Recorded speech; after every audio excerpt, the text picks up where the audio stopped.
Praise the Lord. Good morning, everyone. Palakpakan po natin ang Panginoon. Praise God. Ang ginaw ngayon, ano? Praise God. Sa mga may kayakap, ano? Ang ginaw, ano? Yung panasabi ng weather forecast. Ito yung week daw na huli ng amihan. So next week ay mainit na po. So samantalahin nyo na. No? Sa mga hindi naliligo, next week maliligo na kayo. Joke lang, pinapatawa ko kayo. Good morning, everyone. Magkawayan tayo. I love you with the love of the Lord. Salamat muli namin kayo nakita. Praise God. Totoo nga na lagi tayong overflowing. No? Praise God. Palakpakan natin ang Panginoon. Marami ngayon palaging nasasabik sa araw ng pagsamba. Obviously, in our number of seats, nag-extend pa tayo doon. Praise the Lord, napakabuti. Kung kami mga kapastoran, mga manggagawa iglesia nalulugod, how much more ang Diyos na talaga nating sadya tuwing linggo ng umaga. We're very happy for the Lord. Kaya tayo po ay manalangin. Maraming salamat, Panginoon, sa umagang ito. O Diyos, salamat. Bawat isa, Panginoon, ay nasumpungan mo na ito sa bahay-sambahan. Daladala ang pasasalamat at papuri sa iyong katapatan. Daladala ang mga handog, bunga ng iyong katapatan sa iyong mga tinatangkilik. Ama, salamat dahil naging malakas kami sa buong linggong ito. Walang karamdaman at sapat ang aming kalakasan upang tumungo sa bahay-sambahan ito upang ikaw ay purihin at sambahin sa iyong kabutihan, Panginoon. Ama, dalangin namin sa aming pakikinig ng mga salita. Hipuin mo kami, Panginoon, nawa ang Diyos ang iyong mga salita ay magkasik sa iyong mga puso. Ito'y tumubo at mamunga at magbigay sa amin ng katatagan ng aming pananampalataya. Panginoon, ang iyong abang lingkod ay tago mo sa iyong likuran. O Diyos, Panginoong Jesus, ikaw ang may sakdal, ikaw ang mapapuri at may tanyag sa umagang ito. Panginoon, gabayan mo kami, Banal na Espiritu. Salamat po sa Panginoon Jesus. Amen. Praise the Lord. Sakit po na mata ko dahil pinaiyak na naman ako ng Lord sa ating pagsamba. Salamat music team for bringing us in the spirit of worship. Palakpakan po natin ang worship team. Thank you, Jesus. Tuloy nga napakasarap na laging sa tahanan ng Diyos. Sino po ba masaya dito sa tahanan ng Diyos? And somebody asked me, saan daw ko masaya? Kami, pag tinanong ako ni Pastor, dito kami masaya. It is our second home. No? Ito talagang kinakaano. Kaya lang, once a week lang tayo nakikita. Once a week ko lang natatambay na opisina. Pero lagi kong anticipating that I'm going to church. Praise God. So, today we'll proceed with our sermon theme, the Florissant Tribe. Pag-unlad at pagtatagumpay. Noong first Sunday, I've talked about the Florissant Tribe in our spiritual life. Kung paano tayo umunlad at magtagumpay sa ating spiritual na buhay. Last Sunday, Pastor Boyet discussed about Florissant Tribe in our vocation. I was blessed. My take away, the message of the Pastor last Sunday of the Lord is that lagi niyong isasama ang Panginoon sa lahat ng ginagawa. So that last Sunday, there are feedbacks, some message mo yung ganda ng message si Pastor, lalo kong minahal ang aking trabaho. Praise God. So ngayon po, we talk about today are about financial. Usapang pera to. Yan. Sa mga mukhang pera dyan, para sa iyo to. Mukhang una pa lang, nagre-review na si Pastor. Sa mga mukhang pera dyan, usapang ano. So, kahit nung pinaprepare ko to, 1 week na akin, talagang ang daming revelations ng God.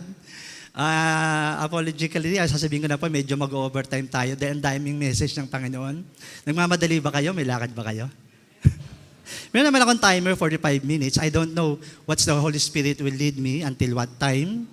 Pero don't worry, hindi aabutin ng 3 oras. Okay. Pero maganda po kasi it is full of information, full of inspiration, full of edification for the church. And literally, generally, reality check, kailangan natin ng pera. Sino dito ang hindi kailangan ng pera? Napaka-ipokrito mo. Kailangan natin ng pagkakaperahan talaga, di ba? So kaya nga tayo, may isang linggong paggawa. Tapos isang linggong after 1 week, punta tayo sa Panginoon. Pasalamat sa mga tinangkilig natin. Let's introduce our from Philippians chapter 4 ang ating verse. Let's introduce our topic through this way. Philippians 4:15-20 highlights false gratitude for the Philippian church, financial partnership, emphasizing that their generosity is a fragrant offering to God. Ang Philippians po ay prison epistle. Isinulat po ni Pablo ang ang Philippians, kasabay ng Ephesians, Colossians, and Philemon sa loob ng kulungan. Paul wrote Philippians while he was imprisoned in Rome in the midst of this difficult situation. So sumulat si Pablo sa church ng Philippi, nang nasa kulungan. So the book of Philippians is a letter from Paul to a group of Christians in the Roman city of Philippi. Philippi is a city which we find in the page sa book of Acts as the first Macedonian city Paul visited after being guided there by God through vision. Ito pong Philippi, ang unang iglesyang pinuntahan ni Pablo na siya ay magmisyon. Merong vision ang Panginoon sa kanya. Nang sabi sa kanya ng Panginoon, tumungo ka sa lugar na to.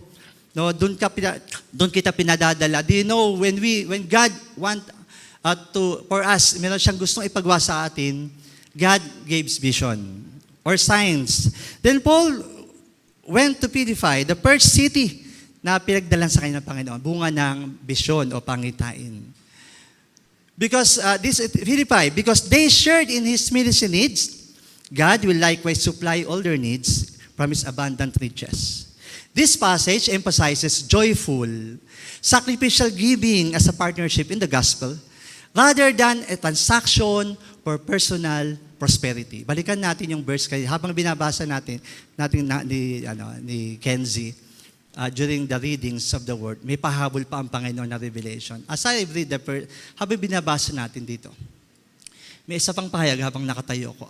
Alam naman ninyo mga taga-Pilipos na kayo ay na kayo lamang ang iglesyang tumulong sa aking mga pangangailangan nang umalis ako sa Macedonia. No, kayo nagsimula pa lamang sa pangaral ng magandang balita. These writings, ang dami pong pinuntahan church ni Paul. Pero sabi niya sa sulat, ito lang daw ang Church of Macedonia. Tumulong sa kanyang mga pangangailangan. Talagang na-appreciate ni Paul. No, kayo nasa Thessalonica, makailang ulit din yung akong pinadalahan ng tulong. Wow. Kapadala pa. No, hindi natin alam kung LBC, Lalamove, o Shopee. Then, hindi sa hangad kong laging tumatanggap ng mga kaloob, kundi ang nais ko'y makatanggap kayo ng masaganang gantimpala. What's the message of the Lord for this? When somebody gave you something, do you know, tanggapin niyo yun. Binibigay ng kusang loob eh. Kapag tinanggap niyo, alam mo ba, automatic may gantimpala ang nagbigay. Nakita niyo? So huwag kayong madamot. When you give something, sabi sa verse, sabi ni Pablo, hindi naman gusto ko laging tumanggap eh. Pero bigay kayo ng bigay, ako naman, tanggap ng tanggap. Pero di you know, sabi ni Paul, kapag tumatanggap ako sa inyo, huwag niyo sabihin, gustong-gusto ko to, gawin niyo lagi. Pero habang tumatanggap ako, nakikita ko na lalo kayong pinagpapala. O hindi po tayo papasok sa prosperity gospel ha. Okay? Baka mamaya, hainan niyo kami ng mga kilo-kilong bigas ni Pastor ha. Dahil sasabihin ng message. I just want to, yung exegesis lang natin yung words. Si Pablo, nakita niya yung, the secret of being prospered is through giving. Actually, sa aming mga pastor, nahiya din naman kami pag may nag-aabuti, magbibigay out of their pero nung ako'y bagong pastor, hindi po talaga tumatanggap. Pero yung aking mentor, tanggapin mo kasi pagpapalain yung taong yun eh. Dati, hindi, wag na po. Sorry ko talaga. Pero ang learnings pala sa Bible is that when somebody give, kasi bigay ng taus-puso eh. At ang tao ito, ba't siya meron siyang heart of generosity? Nakalaang pagpalain siya ng Diyos, kaya siya nagbibigay sa iyo. Okay? So, kaya kayo mata-turn off, pag abot nyo ng isang bagay, kinukuha ko kagad. Kasi kayo ang pagpapalain doon. Di ba? Kapag gusto nyo magbigay, gusto nyo pagpalain, ito ang tip, give. Di ba? Give, and it shall be given unto you. Ang liham na ito, ang pagkilala sa lahat ng mga kaloob niyo sa akin. No? So, commendation. A letter of appreciation to the Church of Philippi for being so a generous church. Higit pa sa pangangailangan ko ang tulong niya sa akin na tulad ni Epaprodito. Ito, messenger to, isang utusan niya, ang tawag dyan, yung kanyang tagadala ng mga bagay. Ang mga ito ay tulad ng mabangong handog sa Diyos. Mga alay na katanggap-tanggap at kalugod-lugod sa Kanya, ito pa po. When you give something to someone, it is an offering. Tinatanggap ng tao yun, pero the same way God is acknowledging the offering. No, masam yung handog, no, mabangong handog sa Diyos. Kasi we'll talk about today partnership in the gospel. Bakit naging masama yung handog ang tulong ng mga ilang iglesia ng Pilipay? Because they are helping Paul, who is the minister of the gospel. Let's talk about this. Ito ang ganda na. Yung revelation sa akin. At buhat sa hindi mauubos, ito yung paborito ng mga prosperity gospel preachers. No? At buhat sa hindi mauubos na kayamanan ng Diyos, ibibigay niya sa inyo ang lahat ng kailangan sa magitan ni Kristo Jesus. Yan yung favorite. Di ba? Sarap kayong pakinggan yan. Ibibigay ng Diyos ang lahat ng aking pangailangan. Today, the entire message, the Lord will reveal you what's the true meaning of this verse. So, purihin natin ang Diyos at Ama magpakailanman. Let's proceed. Kahit ako, excited ako sa topic eh. Kasi during my study, kahit ako, natututo. No? God gave me new ideas, golden nuggets, gintong kaaral mula sa Panginoon. Because they shared the ministry, God will likewise supply all their needs. So nakita niyo yung principle kanina? At sinabi ko, habang nagbibigay sila, pinagpapala sila, God is blessing them. So dito, because they shared in Paul's ministry, sa kanyang mga pangailangan, God will likewise supply all the needs of the Philippian church from His abundant riches. This passage emphasizes joyful. Kapag ikinagbibigay, dapat masaya ka. Hindi yung, binawas ko sa sahod ko to, kalahati na, bibigay ko sa asawa ko. Hindi naman thoughtful. Birthday niya, regaluhan ko na lang. Huwag ganon. Dapat ibibigay mo yan ng joyful. Diba? Marigaluhan nga asawa ko. Marigaluhan nga ng washing machine, automatic. Niregaluhan mo nga, pero para din sa paglilingkod sa'yo. Yung mga ganun, niregalo para sa'yo. No? Pero ito yung joyful. Sacrificial giving as a partnership in the gospel rather than a transaction for personal prosperity. The Church of Philippi helped Paul, not expecting a prosperity promise, the promise of prosperity. They just helped Paul because they know Paul is a minister of the gospel. At kapag tinulungan si Pablo, tinutulungan nila ang gawain ng Diyos. So, there's no transaction for personal prosperity. Kapag nagbibigay tayo, huwag tayong aasang may kapalit yun. Huwag kayong aasa na tatanggap tayo ng better than that. Regaluhan ko siya ng ganito, pag birthday ko, regaluhan niya din ako. Not for that. I give gifts, and meron akong disclaimer. I'm not expecting in return. Because habang binibigyan kita, akong pinagpapala. Kaya ikaw, matuto kang magbigay din para pagpalain ka. Huwag mo ibalik sa akin kasi ang Diyos ang magbabayad sa akin eh. Kung ano yung prinsipyo mo yan? Huh? If we give something to people, we help people, don't expect na tinulungan mo ang tutulong ang magbabalik. Ang Diyos ang magbabalik. No? So, ang sarap magbigay, mag-abot, tumulong sa mga nangangailangan. Especially, we'll talk about today, the gospel, being a partner of the gospel. And next, how to flourish and thrive in our financial. Ganda ng topic, no? Paano umunlad at magtagumpay sa buhay pinansyal. Last Sunday, nabut sa akin ni Pastor yung prayer request ng mga couples na ginanap nung couples night. So, kagabi, I just prayed for these 20 couples who gave their prayer requests. I prayed for you. Now, out of the 20 couples, there are couples who are requesting financial health, financial wisdom.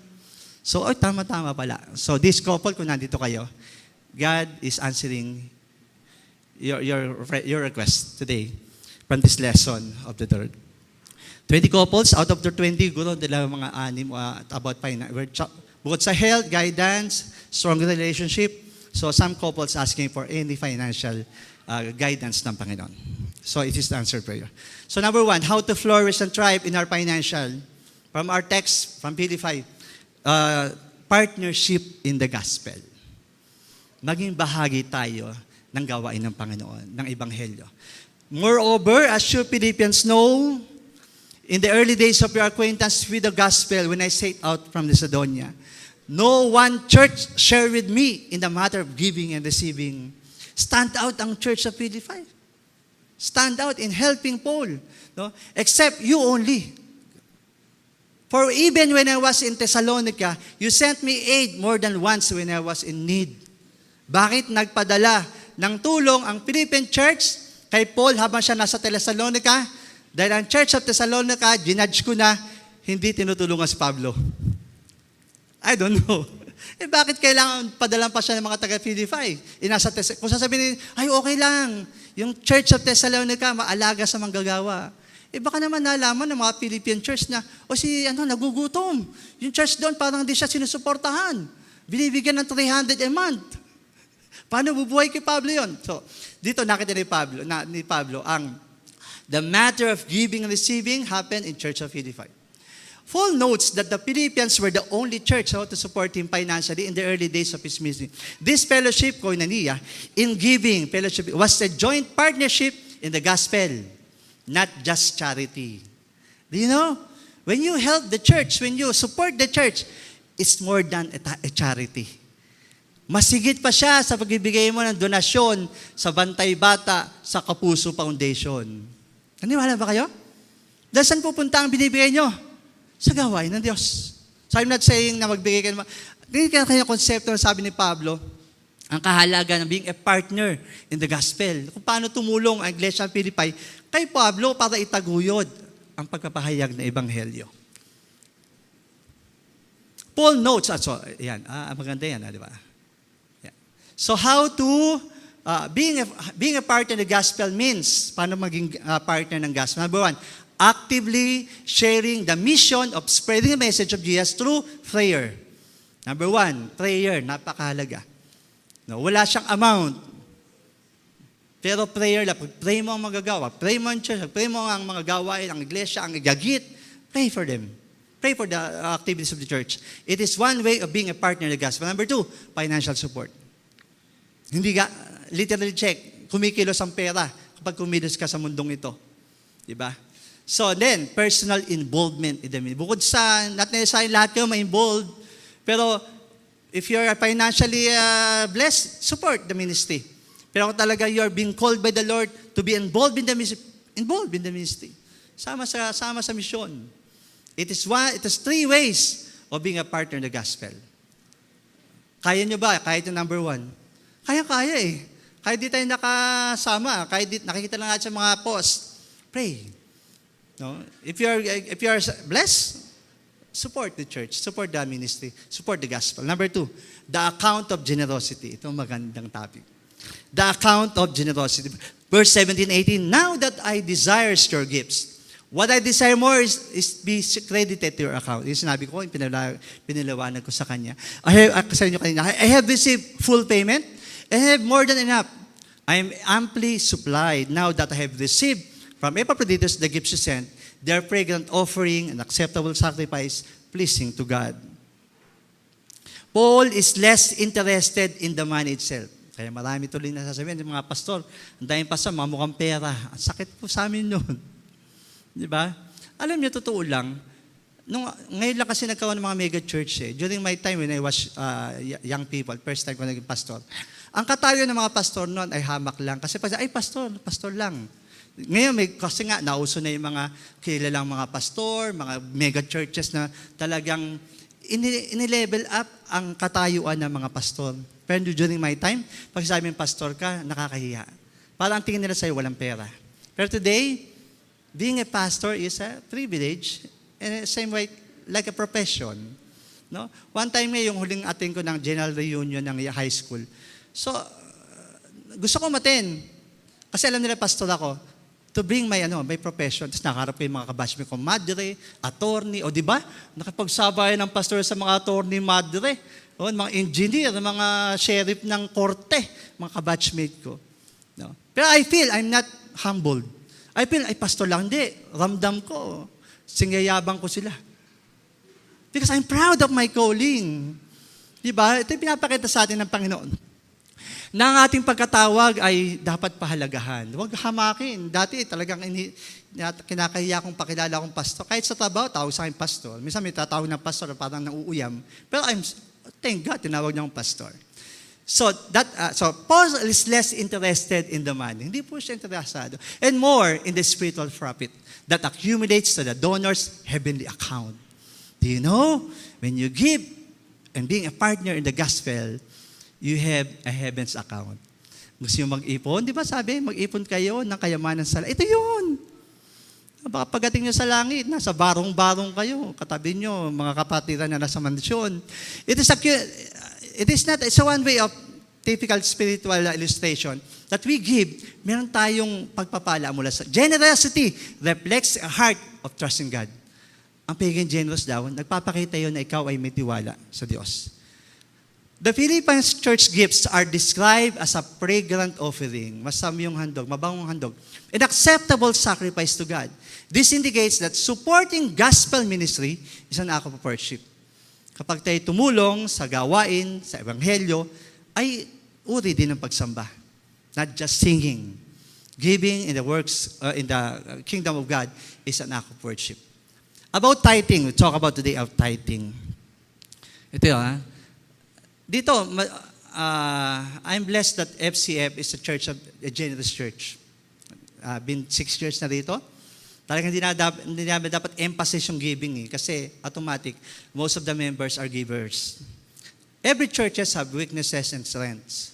One of the strength of the FCF is generous church. So I'm blessed being here. So, but we did not teach that tithing is mandatory. Ito yun. We should give our tithes not because it is a commandment. Hindi ka nagbibigay ng ikaw dahil inuutos. You should not give your tithes not because to be spared from curse. Hindi ka nagbibigay ng tithes para hindi ka masumpa. Kasi doon nga sa Biblia, may sinabi na kapag kayo hindi nag-ikapu, papadala ko ang devourer. Kung ako'y nasa church na ang turo ay prosperity, ang turo sa amin, kapag di ka nagtatites, darating ang devourer. Nakakalimutan sa Tagalog yun na parang maninira. Yung devourer daw, darating daw na pwede kang mautangan, di ka bayaran, madukutan, manakawan, because devourer yun . So, doon ako natutong mag-tites. Dahil natatakot ako. Nakatingin yung impact. Pero natutong mag-tites. Pero pangit ang simula. So, you're not giving your tithes not because the commandment. It is not because to be spared from curse. And you're not giving your tithes to be blessed. Hindi ka nagbibigay ka po dahil sabi ng Biblia, bubuksan niya ang durungawan langit at ibubuhos sa iyo ang masaganang pagpapala. Nakakita na ba kayo ng langit na bumukas? No, di ba? Hindi yun. No? We're not giving because we're expecting in return. We're not investing in our tithes. Hindi tayo nag-i-invest sa tithes. So, why we give tithes? We give our tithes because it is honoring God for who He is.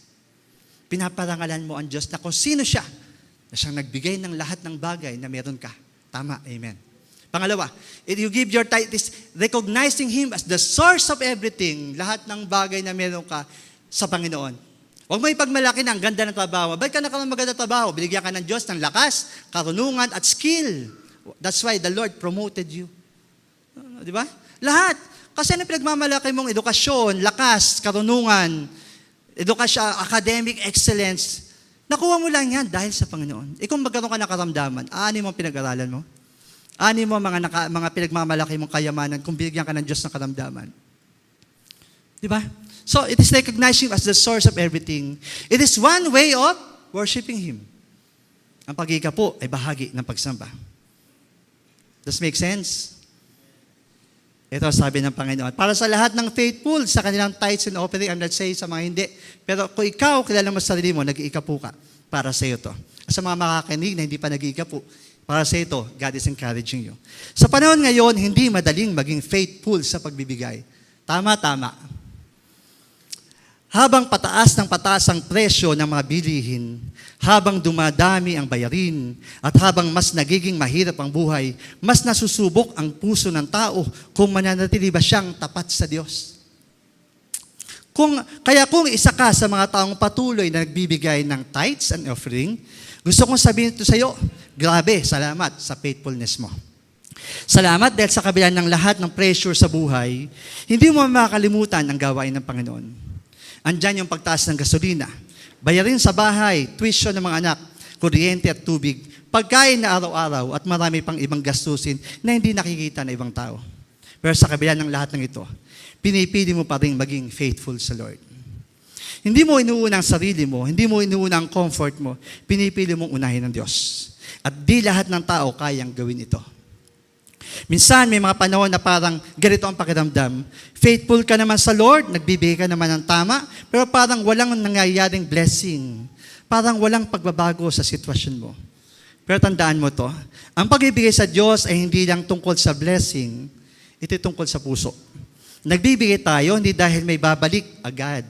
Nagbibigay tayo dahil mahal natin ang Diyos. Hindi ito transaksyon, ito ay devotion sa Diyos. Hindi ito investment para yumaman. Ito ekspresyon ng faith at gratitude. At minsan, ang pinakamalalim na faith ay yung nagbibigay tayo kahit walang kasiguruhan kung kailan babalik ang ating ibinigay. Pero ito ang encouragement ko sa iyo na nagbibigay na ikapu at pagkaloob. Walang nakikitang faithfulness sa Diyos. Walang hindi nakikitang faithfulness sa Diyos na hindi niya pinapansin. Maaaring hindi mo pa nakikita ngayon, maaaring hindi agad. Pero siguradong nakikita ng Diyos ang puso mo. Yung mga sakripisyo mo na walang nakakaalam, yung mga pagkakataon na kahit kulang ka na, nagbibigay ka pa rin.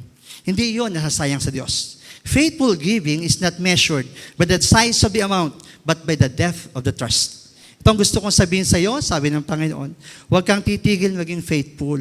Hindi nasasayang ang obedience, hindi nawawala ang sacrifice, at di nakakalimutan Diyos. Ang tunay na faithfulness ay yung nagbibigay pa rin kahit di pa nakikita ang reward.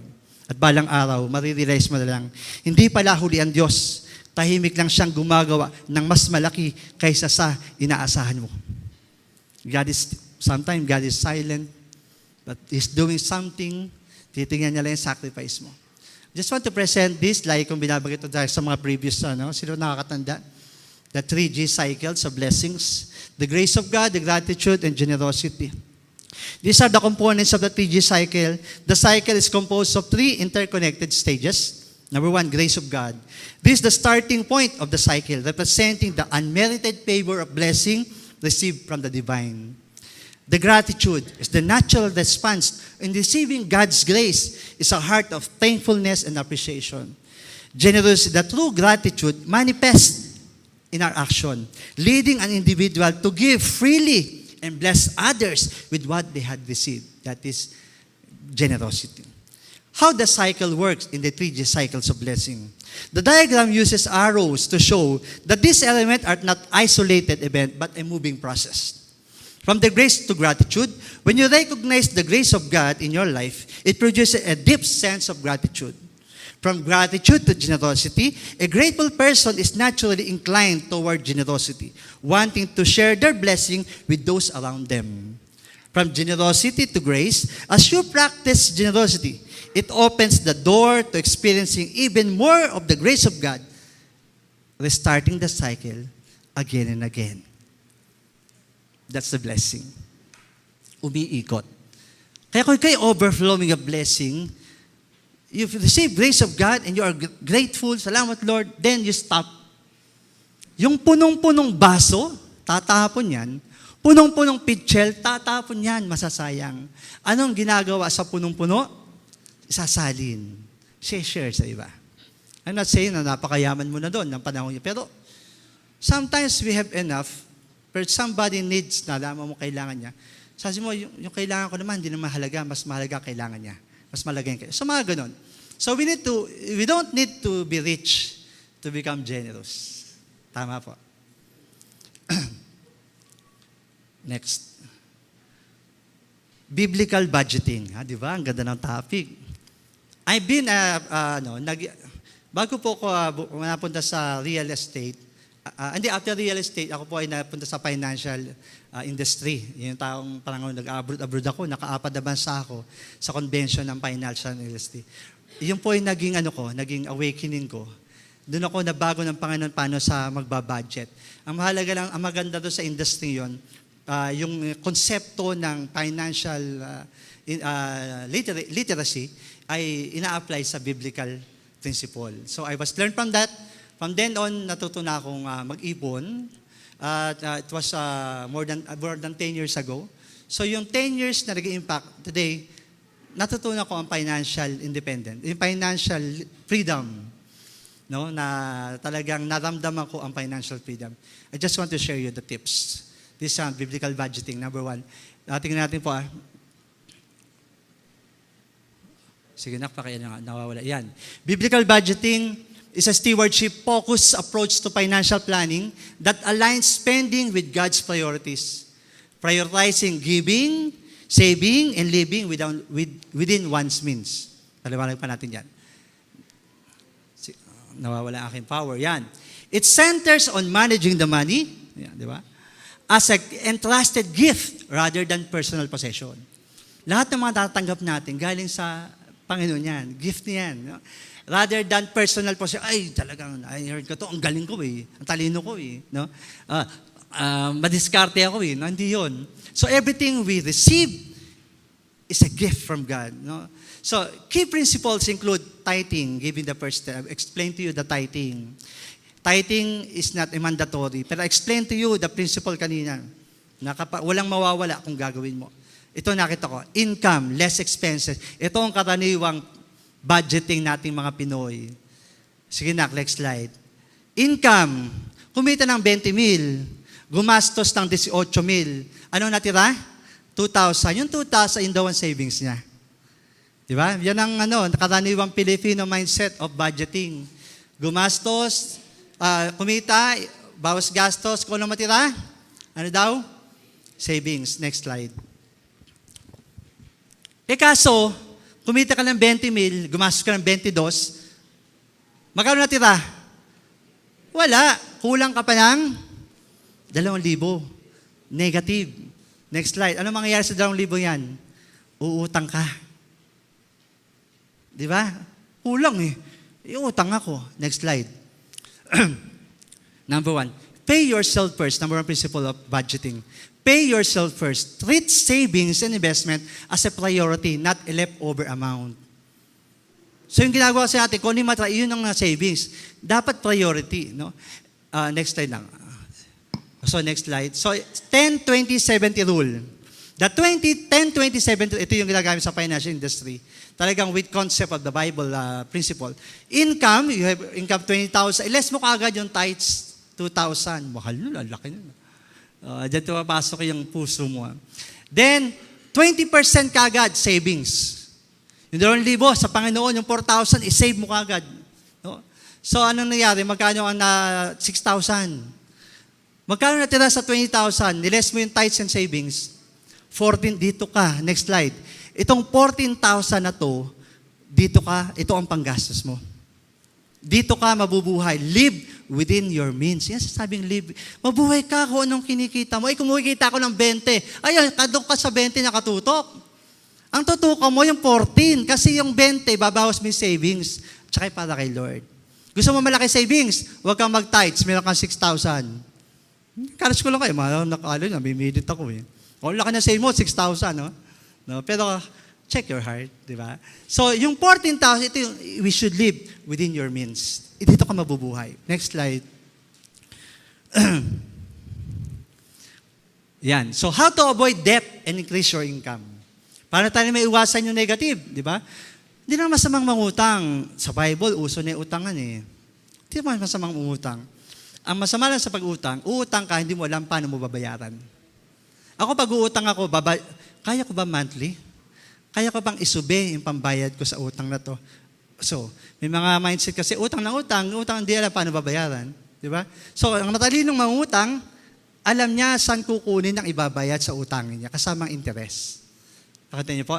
So, how to avoid debt? Yung mga negative, live within your means. Mabuhay ka sa 14,000.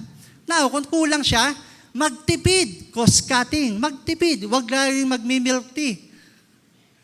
Okay? So, magtipid. Then, kung kulang talaga, additional source of income. Hanap ng racket.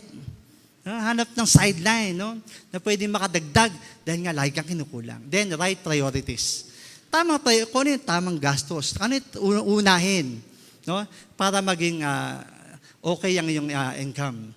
So, next slide na. So, tapasok tayo sa third, the promise of provision.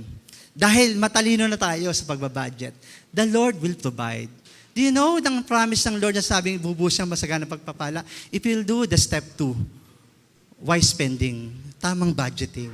Kasi alam nyo, lahat ng tinatanggap natin, galing sa Lord yan eh. We are stewards. katiwala ng biyaya. Paano mo siya ma-manage? Binigyan ka ng 1,000,000, hindi mo alam paano manage, hindi na babalik. Sabi lang, binigyan ka ng 1,000,000, hindi mo tinipid, hindi mo binudget, hindi ka naging matalino, paano siya gagastusin, di ba? So, sabi nga yung isang document ng Jessica Soho na most of na nanalo sa mga loto, hindi nauubos ang pera. Kasi walang financial literacy. No? Poor mindset. May mga taong poor mindset na basta hindi nila alam paano ibabudget ang pera. So number 3 is the promise of provision.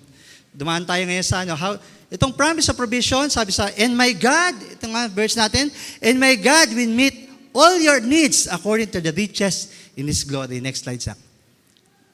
Okay. Di ba? Same favorite verse ng mga prosperity gospel, pero totoo yan.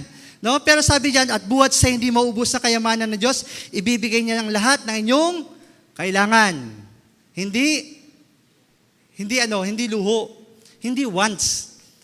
According to your needs. Di ba? What are the basic needs today? Upa sa bahay kung wala ka pang bahay. Kung may bahay ka na, amortization, di ba? Next, kuryente, internet, basic na sa atin. Basic need ng internet, no? Parang mamamatay tayo pag wala internet. So basic na siya. So internet, tubig, kuryente. Ang tamang budgeting is that, alam mo dapat yung bills mo at the end of the month. No? What a poor mindset. Bakit ipinangungutang ang pambayad sa kuryente? Alam nyo namang magkakaroon ng bill sa kuryente. Nakuha niyo po? May mga empleyado kami, inuusapan ko eh. Sabi niya si pastor naman, oo nga, ba't ka uutang? Kasi pastor, may disconnection. Magkano ang kuryente? 4,000. Magkano ba kuryente yung buwan-buwan? 3,540. Ba't di mo pinaglalaanan? Every week, isubi mo, alam mo, kuryente, tubig, upa sa bahay, i-divide mo sa 4. So yung bawat linggo, isusubi mo yung, di ba, at the end of the month, yung babayad ka na. That's a wise budgeting. Di ba? Hindi yung bahala na sa katapusan. Diyan naman si Kumari o kaya, hayaan nang mag-disconnect. Mag-jumper na lang kami. Pagpalain ka ng Diyos. Pagpaluin ka ng Diyos. Di ba? Poor mindsetting. Alam nyo, bigyan tayo ng Panginoong karunungan, lalo na itong financial. Bilang Kristiyano, we should know how to budget. Dapat na Kristiyano hindi nangungutang, na hindi kilalang nangungutang na walang purpose. We can acquire loan with a good purpose. Negosyo. Di ba? It's either talagang emergency, pan-tuition. Pwede maglo-loan ka kasi maghahanda ka sa birthday ni mo, kaluluoy. Ipinangutang ang birthday. Huwag na mag-birthday kung walang budget. Di ba? So, we can get loan with a good purpose. Kasi wala naman taong walang utang. Ako, may utang ako. May utang ko sa Shopee. Pero bakit inuutang ko may purpose? Ini-enjoy ko yung purchasing, pero the same way, kaya kong bayaran, tinignan ko muna yung budget. Di ba, si Shopee, pag umutang ka, papakita yung magkano monthly. Kinitingnan ko yun. Uy, kapos, wag na to. O, alisin sa cart.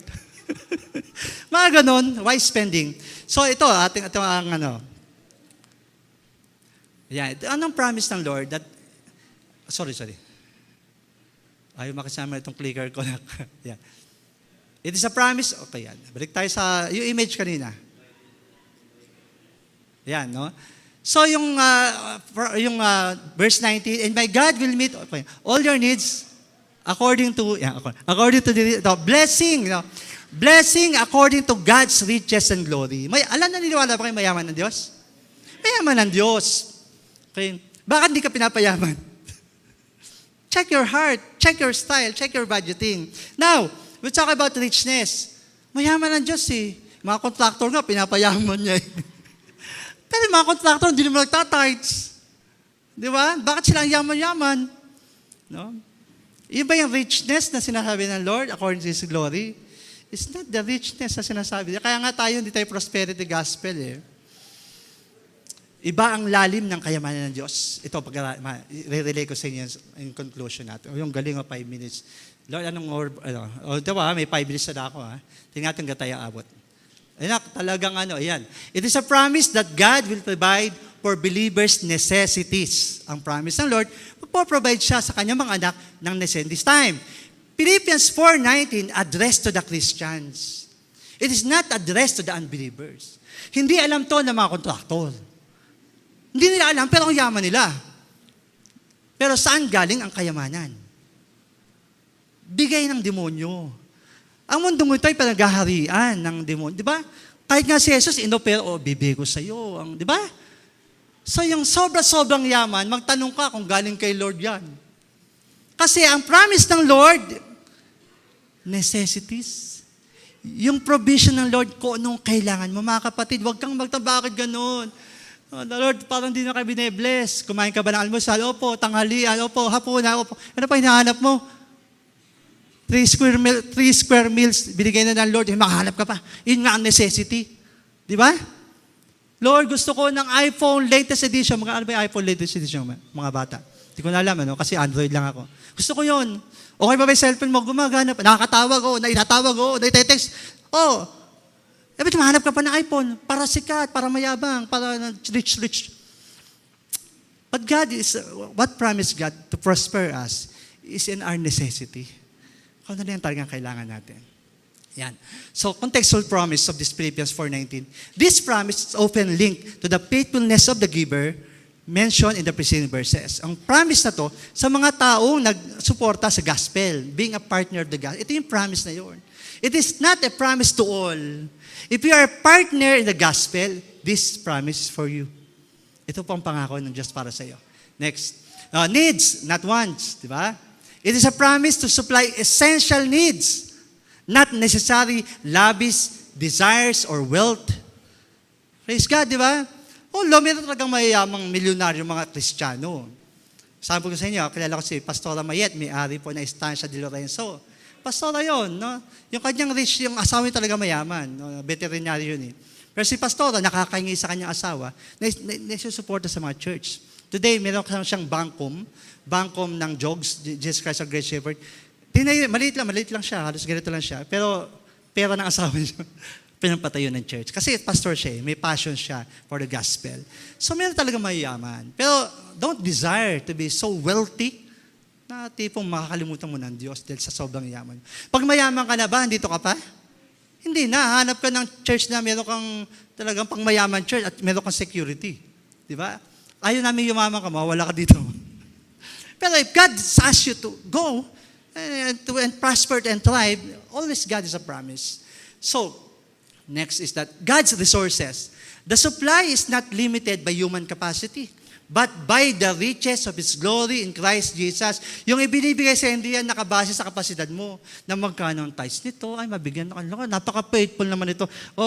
Pedro, gawa mo na accounting, pakibayaran na to. Hindi ganun ang nilangit. No? It's not our human capacity gaano kadami ang binibigay o sinusuporta natin sa church. But by the riches of His glory in Christ Jesus. Ang batayan niya, yung puso mo, kung paano ka nagbibigay. Doon ka pinagpapala ng Diyos. Next. Adopt an abundance mindset. Shift from scarcity, focusing on lack to opportunity. Don't say, wala na tayong pera, ang hirap ng buhay, nako, ganyan. Don't say anything about negative things about money. Ang hirap namin, huwag kang mangutang, ako'y mahirap lang, maghihirap ka nga. That is poor mindset. A Christian should have an abundance mindset. Focusing on the opportunity, not on the lack. Viewing financial decision as investment in your future. Na kapag nagdesisyon ka, pag nagplano ka sa it is investment. Ito yon.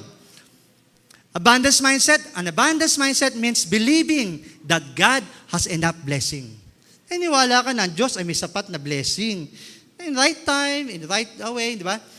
Opportunities, wisdom, and provision for everyone. Not living in fear that there isn't enough. Nag-worry na ba kayo na kukulangin? Parang ganon. It's the opposite of scarcity mindset. Kailangan Christian, abundance mindset. Now, which focuses on lack, competition, and fear. Yung scarcity daw, kulang, competition, takot. Pero ang abundance mindset, thinking that the Lord will bless. Di ba?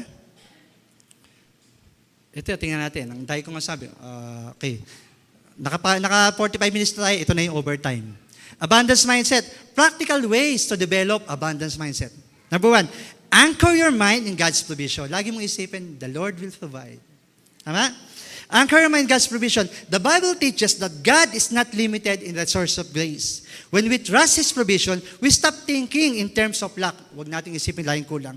Yung 4:19, di ba? Philippians, and may God shall supply all your needs. Meditating on truths like this trains the mind to expect God's provision rather than fear of shortage. Huwag kayong mag-aalang maubusan, kukulangin, magkakautang. Say mo, Lord, the Lord will provide. Practice gratitude daily. Yan, ano yan? Yun na, nag-alarm na siya, di ba? Ito na po yung overtime. Konti na lang po. Practice gratitude daily. People with an abundance mindset focus on what they have, not what they lack. Yan, abundant. Kung ano yung meron ka, huwag ka na maganap. Nakita mo bumili ng bagong appliances sa kapitbahay, pabili ka din sa asawa mo, huwag ganun. Kung ano meron ka ngayon, enjoy. It's sa abundance mindset. Kapag, ay, si Mari, may bagong kutsi. Di ba? So, wag ganon. Try this simple habit. Every day, at least 3 things that you can thank for God, sa Diyos. Every day, list 3 things you want to thank God for. They can be simple like health, family, church, and opportunities to serve. Number 3, celebrate others instead of comparing. Yeah, huwag kang inggit. Huwag kang mainggit. Scarcity says, sabi ng scarcity mind, if they succeed, I lose. Kapag nagtagumpayan, talo ko dun ah. Abundance says, God can bless them. If God can bless them, He can also bless me. No? Maging inspiration siya. When others succeed, celebrate with them. This trains your heart to believe that blessings are not limited.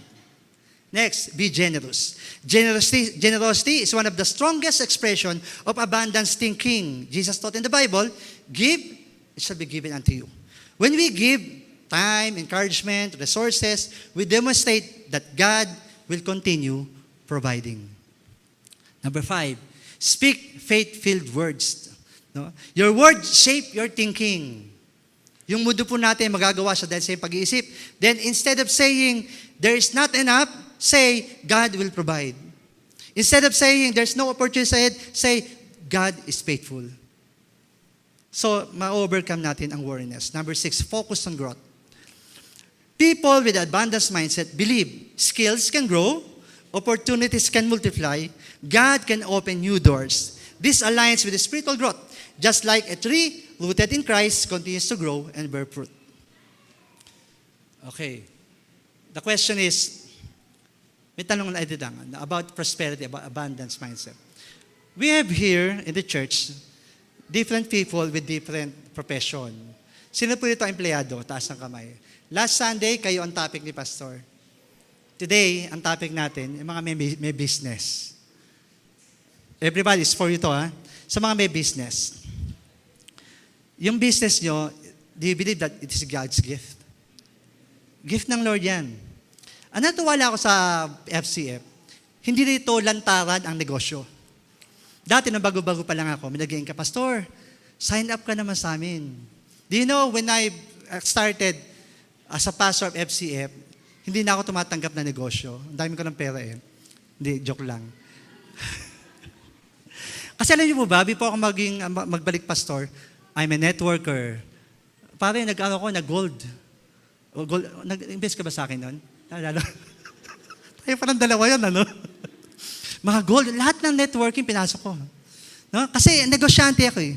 Pero when God called me to serve in the FCF, hindi ko na inisip ang extra business. Meron ako dating, di ba, may ham-ham pa ako na, sino nakakabili sa akin ng ham tuwing December? Extra income yun eh, di ba? One way of budgeting yun. Pero dumating sa, okay naman yung aking trabaho, okay din naman yung sa church, na-budget ko na po yung monthly budget ko, nakakapag-sustento ko sa mga anak ko, nakakabili ako ng gusto ko sa Shopee. Okay na yan. Kaya sabi ko, bakit hindi ako umi-enter sa business? I can have my conflict of interest. Isipin nyo, ha? Kapag ako networker, ang upline ko si pastor. Ngayon pa lang, pagkatapos ng message ko, iniisip ko na kung sino lalapitan ko sa inyo para i-recruit. Di ba? Eh, ikaw naman, nahihiya kay pastor. Sige na, pastor, magkano sign up? 5-5. O sige, pastor, naku, labas sa budget. Di ba? Wala, mahihiya kayong tumanggi sa akin kasi pastor ako eh. No? Kaya kung meron bang networker dito, dahil ko kayo, kami ni pastor, kami upline eh. At pagkatapos ng church, kanya-kanyang business. Di ba? Saan natutuwa ako sa mga business natin, mga businessmen and women nandito. They are discreetly doing their business. So okay lang po sa inyong after say, punta ka na ba sa seminar? Okay lang yon. Na huwag hantaran. Na inilagay mo dyan yung produkto mo, hanggang doon, baka dumating si Jesus Christ. Ganun yan, no? May suggestion nga ako sa board. Ewan ko approve ng board. Magli-listing tayo ng mga members natin may negosyo doon sa bulletin board for your needs. Di ba? Diba, ano ba mga needs nila na pwede nating i-provide with the help of the church? Diba, kasi kayo mga kapatid, kung bibili lang kayo ng mga gamit, mga bagay-bagay, na alam naman natin meron tayong kapatiran na may ganung negosyo, doon na kayo bumili. Tama? Diba, kaysa sa kapitbahay niyong chismosa ng abon, dito na lang sa mga kapatid natin may negosyo. Diba? FCF Breton's Business, nag-listing ako. It's Sonia's, kung kayo kailangan niya makakanit, mga putot kutsinta. Kay Ate Sonia, kung gusto niya ng palitaw, kay It's Susan. Diba? Meron tayong t-shirt and apparel, kay Bo, kay Chairman. Na-announce ko na. Meron tayong iPerm from Ma'am Tita and, diba, kay Mercedes. At meron tayong cake by April Cortez. True Life by Daniel Santos. Daniel Jacaba. Fresh Flower by Sister Rose Gallego. Artificial Flower by Rosemary Cuales. Diba? School Supply by Ate Elder Pine and Nanay Auring. Sari-sari store ni Sister Vilma Cruz. At meron akong press print, meron pa akong printing press na nasa post ko lang. Pag meron akong order, tsaka nasa work naman na-problem. Madalang, hindi ko pinopost. Pero ako po yung nagpiprint. Everything you want, I can print. Resibo, document, di ba? Yung sa recto, gumagawa po ko niyan joke. Biglang sinumpa ng Lord, no? No, I print everything, no? So itong mga business, ewan kasi nyo pa hindi ko nabanggit, your business is God's gift. From that business, God will provide. And from that provision, you should support, be a partner of the gospel. Kasi galing sa Lord yan. If you want to thrive, if you want to flourish and thrive in your business, be a part of the gospel. Pagkata si Pastor, gipit na ba ang iglesia? Hindi po, mayaman ng church. O di wag na kayo magbigay. Hindi kayo pagpapalay. Sabi ni Pablo, the more you give, the Lord will bless you. Di ba? Pero ang galing po ng church, sometimes may negative daw, sabi ni Grace. Pero yung negative na yun, nababawi ng biyaya ng Diyos. At ang biyaya ito, our board is so honest and sincere in administering our money. Wala talagang kurakot dito, mga kapatid. Hindi kami nakapag-kurap ni Pastor na may voucher Maliban na lang, kakonnive ko si Grace para maglabas kami ng malaking pera. Pero God is so good in our church. So, give. Kasi kailangan pa natin mag-extend, expand our territories, di ba? So, yun po. Hindi ko na sinabi, ilan na bang ko? So, yun po. So, ito po yung, nawala na ako Yan. Next shot. Itong isang tanong, bago ako magtapos. So, we are provided that God is full of blessing. But if God wants us to prosper, why some are in poverty? Bakit yung mga tao naghihirap? Mga Diyos ang gusto niya ay pinagpapala. O isa if God wants us to prosper, why there are Christians who are in poverty? Huwag natin pag-usapan siya. Tayo ng mga Christian. Ba't mga Christian naghihirap? Next. If God wants us to prosper, why some are in poverty? This is one of the deepest and most challenging questions people have grappled with for centuries. It touches on the tension between a loving, providing Creator and the harsh realities of the world we live in. Sige na, pa kayo na. While many believe God desires prosperity for humanity, naniniwala ba kayo ang gusto na just prospered kayo? No? Much of the world's poverty is tied to human action and societal structures. Kaya may mga mahirap kasi gawa din ng tao. World's poverty, di ba? Next yan. Justice and greed. Many verses in the Bible warns against withholding wealth or exploiting the poor. Poverty is often the result of systematic injustice, corruption, of war, realities created by human choices rather than divine intent. Kaya maraming mahirap, maraming magnanakaw. Dapat libre ng mga gamot na sobrang yaman ng Pilipinas.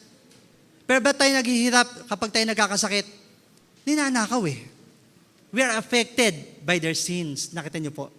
So, minsan hindi mo kasalanan, ba't ka mahirap Kasalanan minsan ng DF, ng social worker. Kasalanan ng gobyerno. Pero wag natin baka maging na tayo, anti-government na sisihin natin ng gobyerno.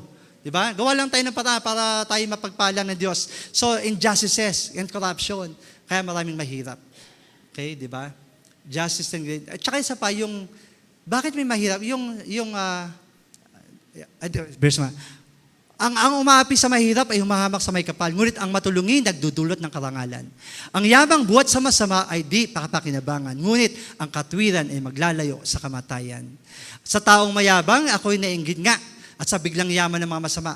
Ni hindi nagdadanas na anumang hirap, sila'y masiglat, katawa'y malakas. Di tulad na ibang naghihirap ng labis, di nila dinadanas ang buhay na gipit. Yan yung mga sobrang yumaman. Ang pagmamalaki ay kinukwintas at ang dinadami tinipandahas. Ang tibok ng puso'y pawang kasamaan, masama rin ang mga nasa isipan. Mga ibang tao ay pinagtatawanan, ang yayabang nila, ang layon sa buhay ay pangapi sa kapwa nila lang. Next, stewardship. Bakit may mahirap? Maling pagbabudget. Binigyan ka ng blessing pero mali ang pagkakabudget. Mali ang management. There is a strong team that the resources of the earth are sufficient for everyone, but they are often distributed inequitably, and some are not being good stewards of their wealth. Hindi tayo tamang naging katiwala ng binigay ng Panginoon. Purposeful wealth. Define what success means to you beyond just money. Purposeful wealth. Define what success means to you beyond just money. Success is not just money.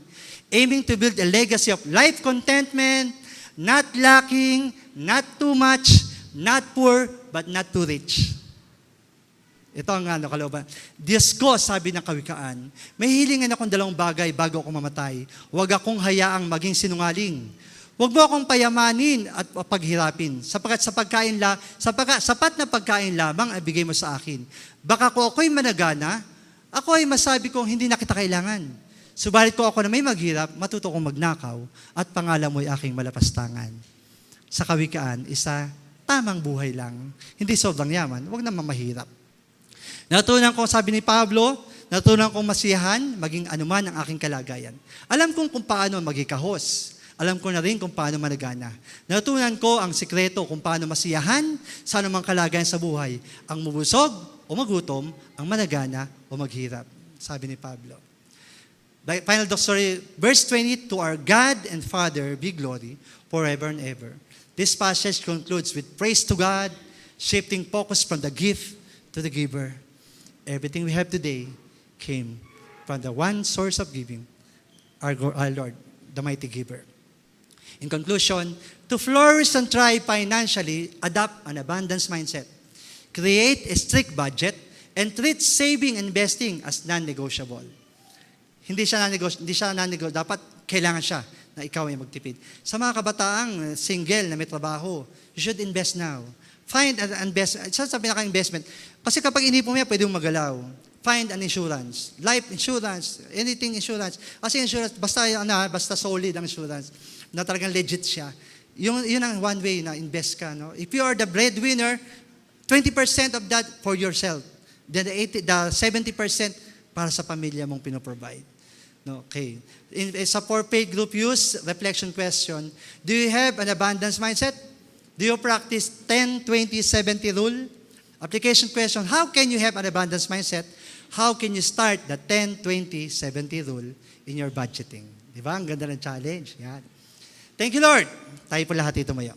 Niniwala ba kayo ang Diyos ay hindi nagkukulang? Di ba? Bakit nagkukulang minsan? Hindi kasalanan ng Diyos ang pagkukulang. Hindi siya nagkulang ng biyaya. Hindi siya nagkukulang ng binibigay. Ang pagkukulang natin, yung tamang pamamahala ng kanyang ibinibigay. No, nasa atin ang fault. But God, hindi po siya nagkukulang. Isang closing song for the Lord. Panginoon, salamat Panginoon dahil kahit kailan hindi ka nagkulang sa amin. Minsan nakikita namin kakulangan. We look for the lacking. Hindi namin nakikita kung ano meron kami. Samantalang ikaw ang Diyos ang nangako at nagsabi na hindi ka nagkukulang. Panginoon, hayaan mo kaming matuto sa aming mga sarili. Minsan may mga pangyayaring kami napapagod na, nagkasawa sa aming trabaho, napeped up sa aming mga negosyo. Pero lagi namin isipin, Panginoon, kung ano meron kami ngayon, ay siyang kinainggitan ng ibang wala sila nito. Sometimes we have a job na hinahanap ng iba, pero job na ngayon ay para kami nananawa.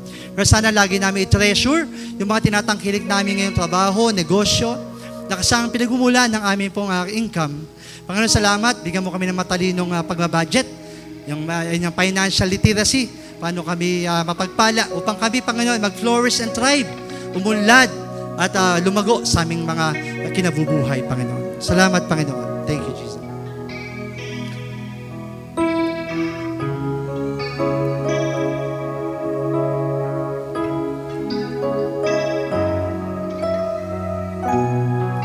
Yes, Lord.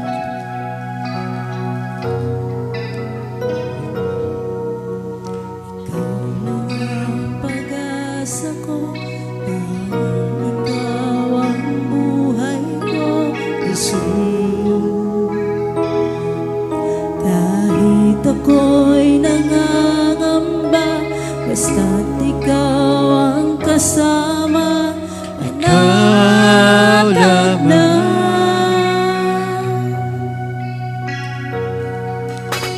Ikaw lang ang sasambahin, paligid man ay magdilim, Jesus. Kahit may suliranin man, Lagi ka kawitan, ikaw lamang. Kahit kailan, di ka nagkulang. biyaya mo sa akin, laging lang. Diyos, muling ka. Ang pag-ibig mo Sa akin walang hanggan, inibig mo ko noon pa man. Yes, Lord, muling ka, O Diyos. kahit kailan. Salamat, Panginoon, sa iyong kabutihan, O Diyos. Sa katapatan mo sa amin, Panginoon. Salamat sa mga biyaya mo, O Diyos, na hindi nauubos. Minsan namin nararanasan ang kakulangan. Subalit, Ama, naniniwala kami, hindi ka nagkukulang sa amin, O Diyos. Pinoprovide mo ang mga pangangailangan. Salamat. Salamat sa iyong pag-ibig sa amin, katapatan, O Diyos. Puli ka, O Diyos. Salamat sa iyong kabutihan. Kahit kailan, di ka nagkukulang. Salamat, O Diyos. Salamat sa pagmamahal mo, Panginoon. Hallelujah. Pag-ibig mo